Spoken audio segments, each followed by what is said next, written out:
This is the Honor 600 Pro, and it came out about 3 months ago, so we've had some time to see what's good about it and what's not so good. So I didn't actually need this phone, but I had to get one. Let me explain why. So the first thing is the price. I got this on a crazy deal where I got the phone, the Honor Pad X9A tablet, the Honor Choice earbud clip, and a 66-watt fast charger. All of this for £650.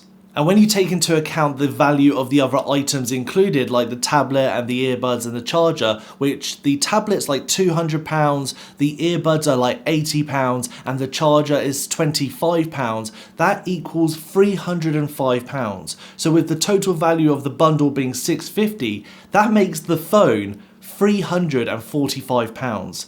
That's insane. But it's not just a great price, it also has incredible specs. For instance, it has a 6.57-inch AMOLED display with high pixel density, so it's super sharp, loads of colors that are super vivid, and it has a peak brightness of 8,000 nits.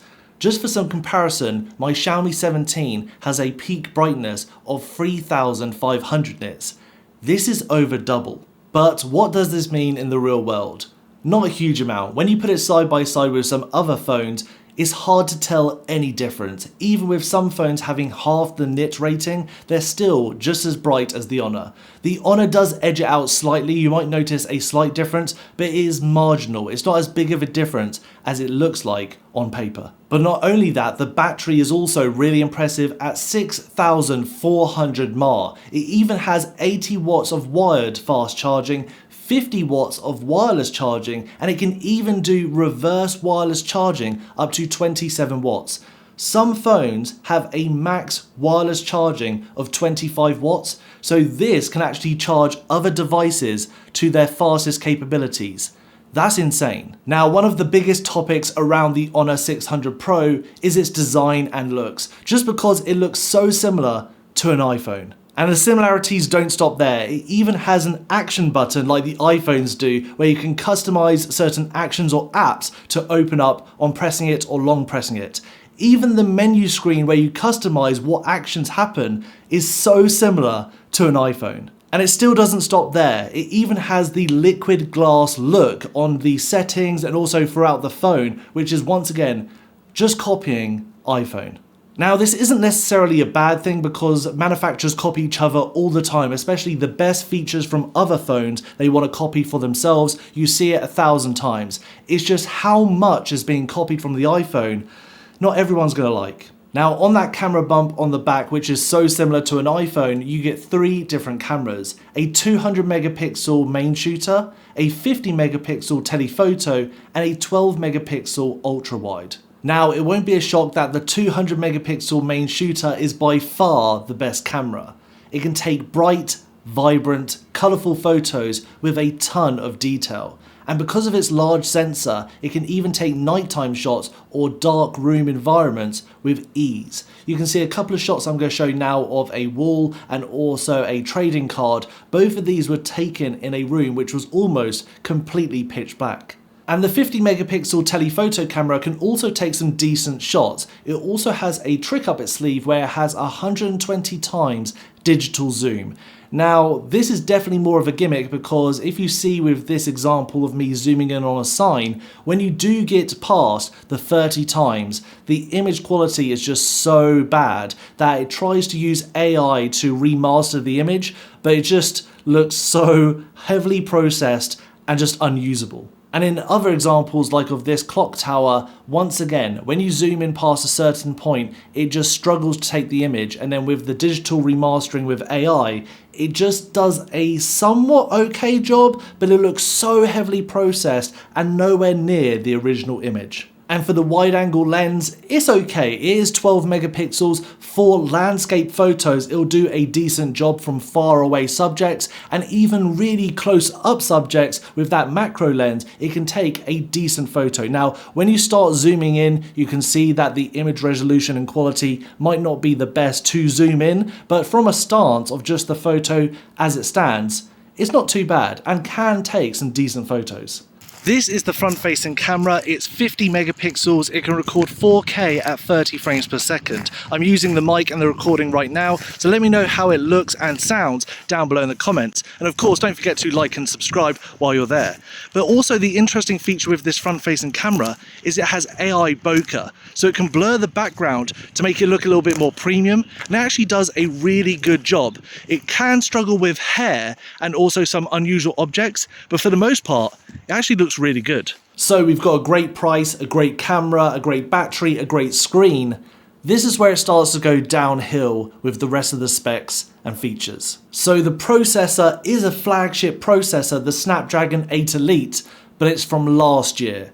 So with things like the Xiaomi 17, that has the newest Snapdragon chip, the 8 Elite Gen 5. And it's not the end of the world, it's just not the newest flagship quality processor you can get. It's still really fast and really snappy, and with the screen's 120Hz refresh rate, it is going to be buttery smooth. So there's no issues there. It's just technically on paper, the newest generation chip is going to be faster and more efficient and can handle a little bit more. And there's a lot of good things to say about the operating system, especially going from macOS 9 to macOS 10 was a huge jump. And with macOS 10, it has super smooth animations, and it's got the most customization I've seen on any operating system. It's got a load of AI features as well. Granted, a lot of them are gimmicky party show tricks, but you can turn 2D images into 3D images, and it looks kind of cool. And you can even turn images into videos with AI. Now, there is some limitation with this, so there's a couple a month that you can do, but when you do use that feature, it doesn't look bad, but it is still just a party trick. I don't know when I'll use this on a regular basis. It's more of just a one-off to show someone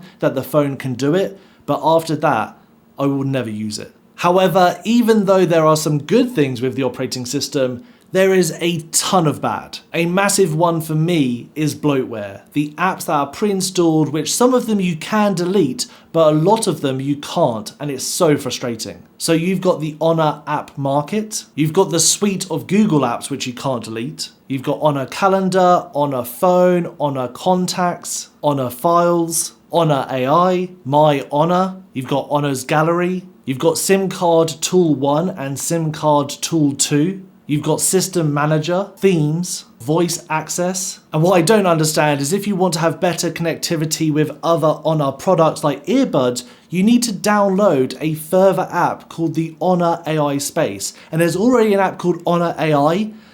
It's just really confusing and really annoying that you need so many apps, and most of them you just can't get rid of even if you don't use. Now, it wouldn't be the end of the world even if you can't uninstall these apps if all of these apps were just one app, especially like My Honor, Honor AI Space. If all of these apps were just one app, it wouldn't be that big of a deal because it doesn't take up much space. You have one easy place for all of your Honor stuff. It's just the fact there's so many, half of them become pre-installed and you can't uninstall them, and there's a bunch more that you have to download to be able to get functionality out of other Honor products. And on top of that, there are some bugs in the operating system, like when I'm using my earbuds and I've taken them off, put them in the charging case, closed the charging case, they're still connected to the phone in some cases. And I'll have to turn off Bluetooth, wait a little bit, because if I turn it on and off too quick, it reconnects.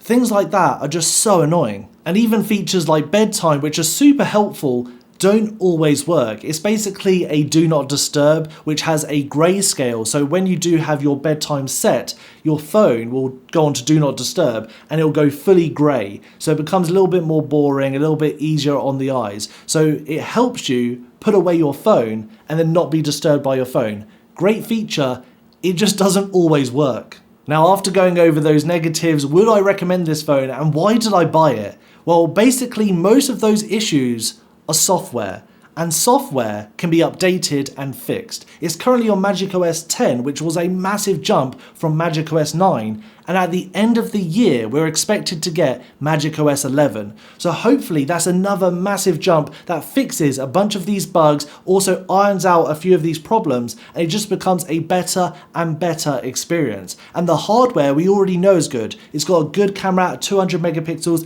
The others, they're okay, they're usable. Great battery, great screen. The speakers, they're okay. The mic, it's maybe not the best, but they're usable. And overall, it's actually a really good phone. Its only big letdown is the OS and the software, but like I mentioned, that can be fixed. And just some last honourable mentions for this phone is that it has the latest in terms of Wi-Fi, Bluetooth, it's even IP68, IP69 and IP69K water and dust resistant. And they even guarantee 6 years of major OS updates and 6 years of security updates.